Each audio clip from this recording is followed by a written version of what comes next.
Well, good morning, good morning, good morning. This is Dr. Herbert Harris, and this is Millionaire Mentorship call number 202. And our topic for today is 7 ways to improve your self-discipline. A lot of what we're talking about today comes from, of course, our book, The 12 Universal Laws of Success. And for our guests, if you haven't gotten it yet, definitely get your copy. And it's available at www.12uls. That's www.12uls.com. All right, let's get right into it because this is a critical topic. I love sometimes to open with a quote. And Jim Rohn is one of my friends and really one of the people that influenced me in my life. And Jim Rohn said this. He said, "Success is nothing more than a few simple disciplines practiced every day, while failure is simply a few errors in judgment repeated every day. It is the accumulative weight of our disciplines and judgments that lead us to either fortune or failure." Now that's profound. And one of the things it says is that you don't fail overnight, just as you don't succeed overnight.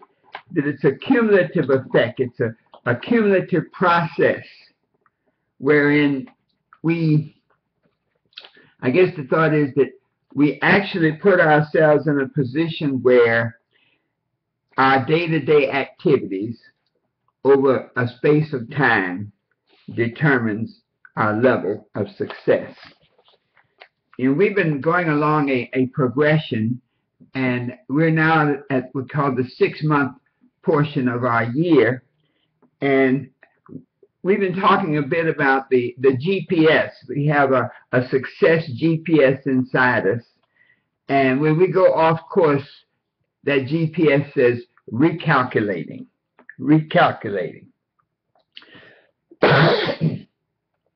Excuse me.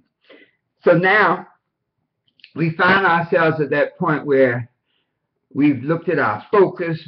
We talked about laser focus last week. We've looked at these steps to lead us to the decisions and activities that we have to undertake to keep us on track, put us on track, and get us moving towards our goals. When we think about discipline, I very often think of something that happens inside.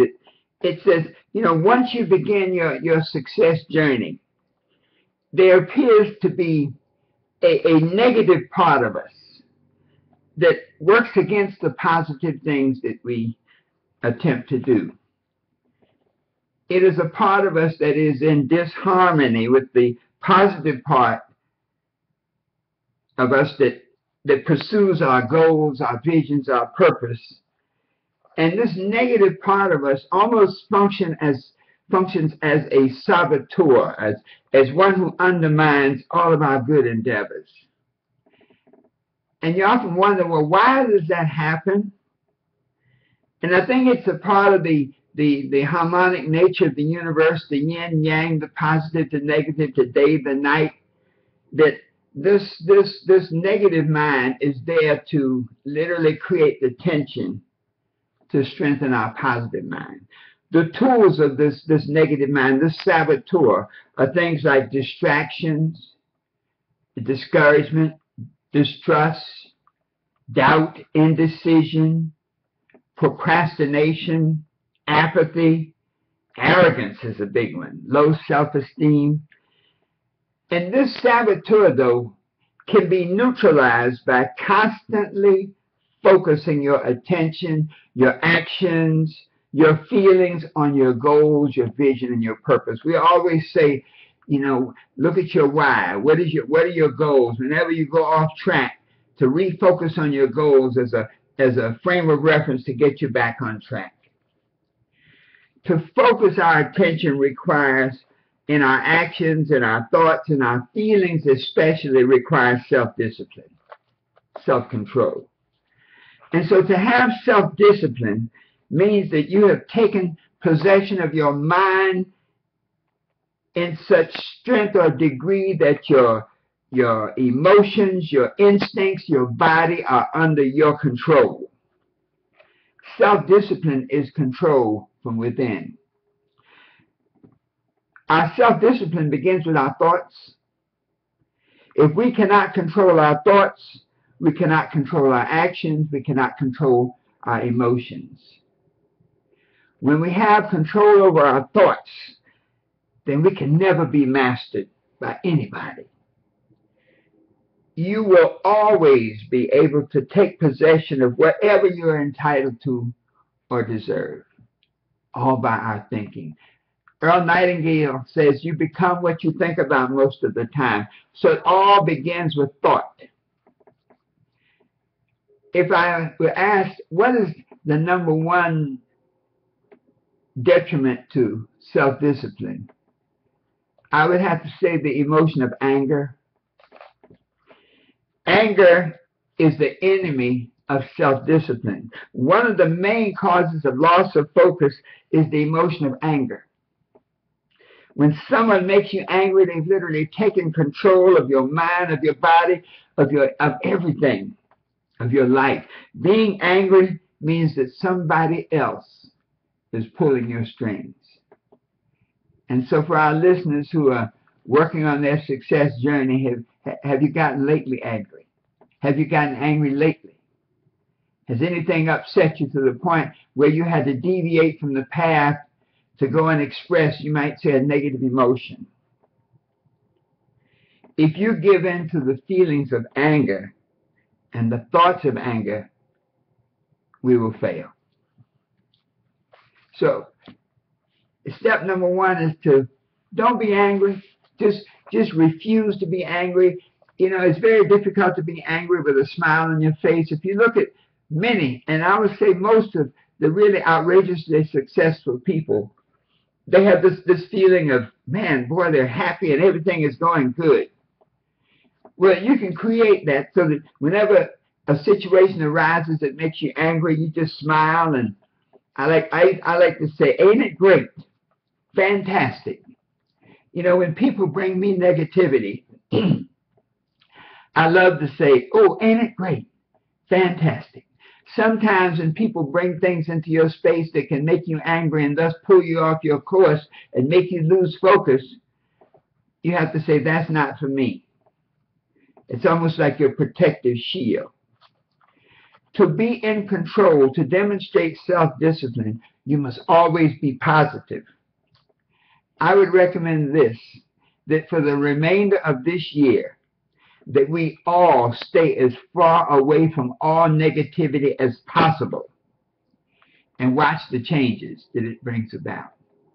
If we look back on situations where our self-discipline was undermined by anger, by us letting somebody pull us off track, then resolve from this point forward not to do that. We may not be in control, say, of the acts of other people. You know, stuff happens. But we are in control of our own reactions to those acts. In fact, people cannot take control of our lives at all. We have to give it to them. So I pose another question. Who have you given control of your life to? Who have you let pull the strings that create anger, that create disappointment, that create dissatisfaction? If you don't give control of your mind to another person, letting them make you angry, then they have no control over you. There's a beautiful proverb. It says, he is a fool who cannot be angry, but he is a wise man who will not be angry. And so if we think about this now, that anger can pull us off track. And if we push anger aside and all those negative emotions, then another quote from Jim Rohn is very apropos. He said, self-discipline is the bridge between goals and accomplishment. I'll say it again. Self-discipline is the bridge between goals and accomplishment. So if that is the case, then how do we improve our self-discipline? What are the 7 steps, 7 ways to help us improve our self-discipline? When we were looking at this topic, there's a conceptual side of it. And from the conceptual side, the 7 ways to improve our self-discipline. Number 1, believe we can succeed and set about doing just that. That's a simple way of saying believe in yourself. First and foremost, we must have complete faith in our abilities and in our courage to take immediate action. You see, self-discipline is always the result of action or inaction. When I was stopping cigarettes, I smoked cigarettes for a long time, and I had to make a decision to stop. And I know many of you have probably gone through the same situation where you literally have to make that decision to stop. It's you. Nobody else can make that for you. So believe that you can do it. Number 2, learn to roll with the punches. Life is not predictable in a sense. We live our life by design because we create it from the visions that we have, the decisions we make, and the actions we take, all in the context of self-discipline.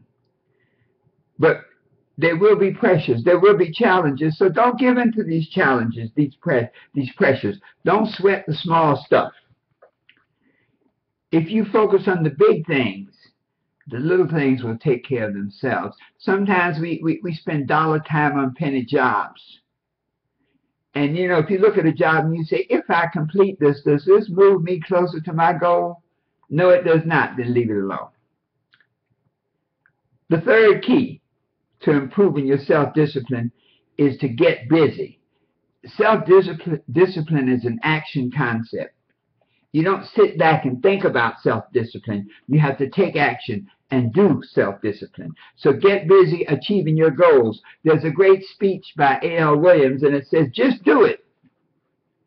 Get busy following your plans, achieving your goals. Just do it. If you just do it, you will forget about why things cannot be done. You look at the bumblebee, and if the bumblebee ever attended college and studied aeronautics, the bumblebee would never fly. Because when you look at the size of the body and the size of the wings, you say, that's impossible. But factor in how fast those wings move. So just do it. The 4th key to building your self-discipline is to be aware of the positive elements of hope. Hope is an emotion that's deep in our very core. Hope is an extension from where we are to where we can be. Hope is that seed inside that tomorrow can be better than today. Whenever you get into a rut, hope is that thing that will give you the energy to get out of it. Hope is one side of the coin, faith is the other. And so if you're always aware of the power of hope and faith, then no matter what happens, no matter what distractions come into your space to pull you away from your goals, that hope and that faith can help keep you on track. The 5th key to improving your self-discipline is to know that you can always find a solution. to know that you can always find a solution to any situation, to any circumstance. The power of knowing. Know that you know that you know. So much of success is a mindset. And so when we are confronted with challenges, sometimes a challenge in business may be just our own loss of focus and we're not doing the daily activities necessary for success. But when we look at the day and say, I know that there's always a solution to whatever is confronting me. Whatever the challenges are, reformulate them in a situation that facilitates solution. I never like to say there's a problem, because problems may not be solved. But I rather look at it as there's a challenge. Because when you say challenge, there's an implication that it can be met and overcome. Sometimes we even say there's a situation. It just means that this is something that happens, whether it's positive or negative, and then how you view it then determines your ability to move through it and go beyond it. When you're faced with a difficult challenge, you may look at it and say, well, how can I meet this challenge and enjoy the experience? You know, when I teach sales, we always talk about the power of no. So many times that we are so resistant to rejection that rather than make the call and talk to the client, we don't do anything because we don't want to hear that no, that negative word, that negative emotion. And so we can flip the script. There's a whole book written called Go for the No. So that way you're protected against it. It's almost like I'm looking for a no. It's like, thank you. When you say no, oh, great, I got to get 100 no's today. Because we know that if you get those no's, sooner or later you're going to get a yes. But by reformulating it, you change your relationship to it. The sixth key to improving your self-image is to keep going and growing. No matter what. Be excited about your own performance every day. You know, we have to be our own cheerleaders. We have to learn to pat ourselves on the back. When we got through the day, if you only did one thing and it was a good thing, you say, wow, I did a great thing today. Man, I did great today. I'm going to give myself a pat on the back because tomorrow I'm going to do better. Every day, in every way, I'm getting better and better. That's a daily affirmation that I use that can help all of us. Every day, in every way, I'm getting better and better. And then finally, the seventh key to improving your self-discipline is to be a self-starter. Be a self-starter. You can't wait for someone else to ring your bell to improve your self-discipline. You can't wait for someone else to wake you up at 6 a.m. so that you can get on the track and run around to keep your body in shape. You have to do it now. You have to do it yourself. You cannot procrastinate. Don't wait for somebody else to ring your bell. Be self-motivated and start each day with a winning attitude. So those 7 keys give us a conceptual side of how to improve our self-image. Now let's look at the other side. There's another side to that. And that's, you might say, an operational side. So the conceptual side is one side. Let's look at the operational side of improving our self-image. The 7 keys to improving our self-control, our self-discipline from the operational side. Number 1, we say it all the time, set goals. And not only goals, set smart goals. You know, goals give yourself direction, and they also connect us to a greater purpose. When we lay out our goals in life, our goals should lead us to that vision and lead us to our purpose and lead us to our destiny. And so if we have trouble facilitating self-discipline, it may be that our goals are not clear enough. And SMART goals are specific, measurable, set in advance, relevant or realistic, and they cover a time period. And so you don't say, well, my goal is to get rich. You'll say, well, my goal is to create $1 million in income by December 31st, 2018. My goal is to lose 15 pounds by July 31st of 2016. In other words, when you set goals that are specific according to the rules of goal setting, specific, measurable, set in advance, relevant, covering a time period, then it gives yourself focus to be disciplined about. Number 2, this is heavy now. Remove temptations. A friend of mine was going to stop smoking, and we talked about it, and one of the things he said, he loved to go to the bars, and he said, if I'm going to stop smoking, I can't go to the bar at night because everybody around me is smoking. And so to help you strengthen your self-discipline, remove all the temptations from around you, and you know what they are. The temptations, it may be the food, you know. It may be cell phones, you know, that those temptations of being on the phone. It may be just time wasters. There's so many temptations that can just pull us off track. Also, part of that removing temptation is to remove clutter. We can get so bogged down looking for things that we miss the boat. We can't execute that self-discipline that we have within us because we spend so much time trying to find whatever we need to do it with. Number 3, and I'll call it this, handle the physical. That means you got to eat right. You have to be healthy.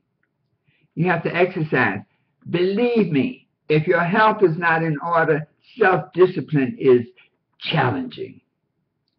So you have to be committed to handling your physical being so that you can keep yourself at a level of health that you can execute self-discipline. If you don't eat right, you may not have the energy. You may be tired inside all the time. That'll undermine self-discipline. If you don't exercise, then as you get into the final stretch on your success journey, you get tired. You feel worn out. In other words, if we don't maintain that physical balance with our body, with our diet, with our exercise, then we undermine our capacity to increase our self-discipline. Number 4, operational. Use the power of routine. The power of routine.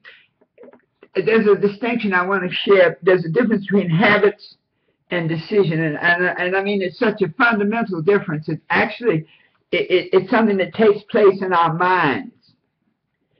That when we use the power of routine to be self-disciplined, if we can reduce things to habits, then we can free up our psychic energy, our thought processes to do more. Habit behaviors are actually traced to a part of the brain called the basal ganglia, B-A-S-A-L-G-A-N-G-L-I-A. And that's the portion of the brain that's associated with emotions, with patterns, with memories. Decisions, the active thought process, comes from another portion of the brain, the prefrontal cortex. And so, which is a whole different area of the brain. And so whenever we can create a habit, when we can reduce some behaviors to a habit, then we literally free up our brain for other decision-making skills, and we can operate on autopilot. And so those of us who are on the success journey, when you can say, well, I get up every day at 6:30. I have my breakfast, it's always there. I do my exercise at such and such a time. I prepare my day by doing A, B, C, and D. In other words, wherever you can break down to a routine, it gives you a greater strength to become more self-disciplined. The 5th key to increasing your self-discipline is to use the power of accountability. You know, the spiritual principle, when two or more are gathered on one accord, I am among them, the power to get things done. That when you're on that success journey, when you feel yourself a little weak, find a success partner. Find a success partner, somebody who can hold you accountable. Many times we won't hold ourselves accountable because we'll make excuses and then accept that excuse is a good thing. But when you use the power of accountability, then you have a success partner, so that if you say you're going to make 3 calls today, then your accountability partner says, did you make your 3 calls? And you got to do it. I remember when I was getting started in this particular business, my sponsor called me every day at 4 o'clock. And man, at 4 o'clock, I almost dreaded that call sometimes because I didn't want to say I hadn't done anything. I'd gotten off track, and I'd lost my way. And it's funny, just knowing he was going to call at 4 o'clock, 3 o'clock, man, I got busy. Let me get on the phone. I got to talk to somebody. The power of accountability is awesome. Sometimes you may need a coach. You know, looking at the basketball game, the championship, you can see that there's a large difference in the coaching. A coach, you need a coach to hold you accountable, to help you move along the way. Dr. Bray is a coach for people who want to get their PhD, people who need somebody to just shine the light and show the way.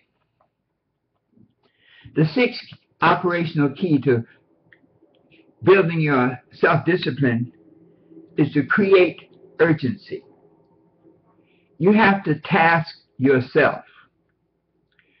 And you task yourself by making a choice. In other words, I'm going to do X number of calls today. I'm going to write Y number of pages today. I'm going to meet Z number of people today. In other words, when you task yourself, when you create a sense of urgency, your harmonic vibration changes. Have you noticed that when you have something to do and you're right near the finish line, everything seems to speed up? When in a race, it does not matter how well a person runs in the race, but it's what they do in the stretch. It's the person who runs is the person who has that last bit of energy to give it all he's got or all she's got in the stretch to come out ahead. And so you create that sense of urgency by tasking yourself. And when you do that, you literally raise the bar. You know, self-discipline is more like a muscle than a behavior. In other words, the more you do it, the better you get at it. The more you do it, the stronger you get. And so creating that sense of urgency and then meeting the call builds your ability to be even more disciplined about the future. And then finally, the 7th key to strengthening your self-discipline, to improving your self-discipline, is to always do the most important things first. I'm going to say that again. Always do the most important things first. That's where we lose the battle. We can be all prepared and everything, and we start out the day and we start fuddling around with penny jobs when we should be doing dollar jobs. When you do the most important things first during the day, you eliminate a lot of stress, because generally the most important things may be the things that you feel most stressed about, the things that are most important, that will have the greatest impact on what you're doing and where you're going. And so often we want to put that off. But the morning, our energy is at its highest level. We are then in harmony with the universe, with the sun, with the planets. And so if we always do the most important thing first, we'll get into the habit of doing it. Because once you do that number 1 thing on your list, the rest of the day is a breeze. You'll find it eliminates a lot of your stress when you do that important thing first. So these 7 ways to strengthen your self-discipline. The operational side is so key. I'm going to review them as we wrap up. 1, set goals. 2, remove temptations. 3, be physically in tune. 4, use the power of routine. 5, use the power of accountability. 6, create urgency. And then 7, do the most important thing first.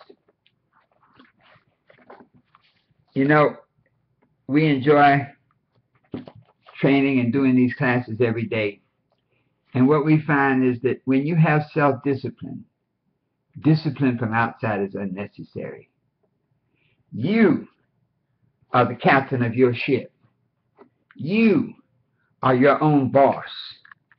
You choose the actions and you execute them through the power of self-discipline.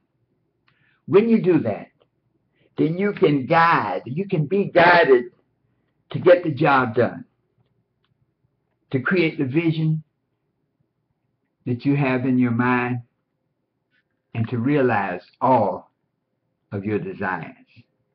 Remember this, self-discipline is the bridge between goals and accomplishment. Cross that bridge each and every day. Cross that bridge in each and every way. And all is well. Remember this. This is Dr. Herbert Harris saying the best is yet to come.